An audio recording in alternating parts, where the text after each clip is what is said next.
All right, I'm the Flat Rate Master, and today we're talking about Olight. All right, so a couple weeks ago, I posted a video about the Olight Seeker 2. Now, I paid for this light. I bought it off the Mack truck. They did not send this to me. It is my now go-to light, and I'll link the review for it up there if you're interested. But anyway, they contacted me and sent me some more lights to check out. So first one is, this is not my cup of tea, but a lot of other people really like the Streamlight pen light. I don't remember what it's exactly called, but it's a little light, bigger than this one, but powered either by USB or battery. This one is powered by battery, a little AAA, and a lot of people love those lights. I personally don't. I don't think they're very bright. Tried both of them, the USB and the battery powered. I don't think they're very bright, so I don't find them that useful, but a lot of people swear by these. So I figured I would give it a try.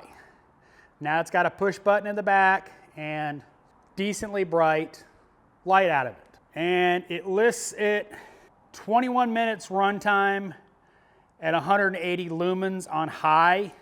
So that's high. So, you know, definitely an option. The clip, which I'll probably rip a fingernail doing it, but the clip does come off, so if you don't like it, it does come off, so you don't have to keep it on there, but it does, you know, fit in a shirt pocket and clip on. So you can put it in your pocket. Pretty handy size. I mean, you can actually also clip it to your hat if you wanted to use it as a hat light. Ooh. Again, not my cup of tea, but very cool. Now this one is the I3t EOS Slim Everyday Carry Flashlight by Olight. Again, not my cup of tea, but for those of the guys that like those small stream lights. Now the other one we're going to talk about, the M2R Pro Warrior, which is this one right here. Now this one features a button at the base, like a Streamlight Stry-on, and another one on the side if you want to turn it on that way.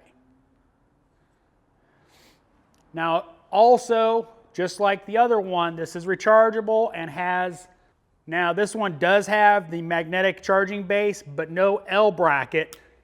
So it can just go in a drawer to charge it. You don't have to mount it.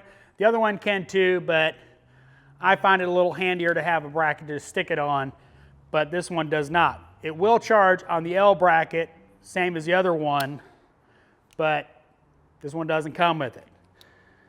It also comes with a belt clip, which I have removed for testing because it goes in a holster and this kind of interferes with it.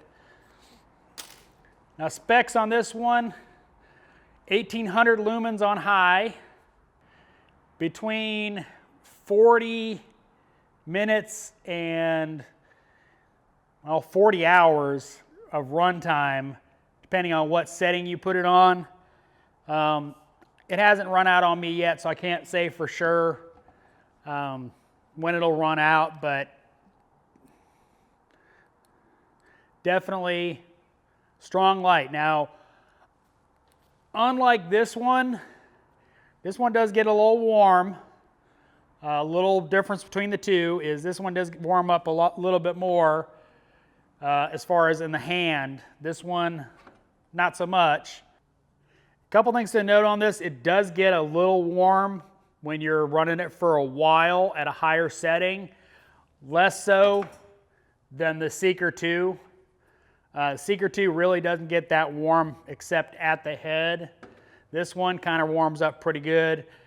Other than that, definitely a good option for a flashlight. I'll of course put an affiliate link in the comments pinned if you want to get these. Seem like a really solid company. Again, They sent these to me. This one I bought, and this has been my go-to light since I bought it. I've been using it since.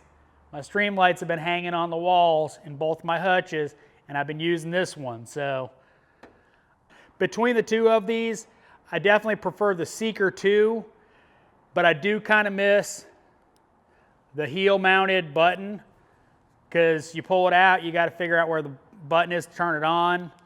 So that's something I do miss on using the Seeker 2, but other than that, I love this flashlight. Hope you enjoyed this, and as always, thanks for watching. I am the Flat Rate Master.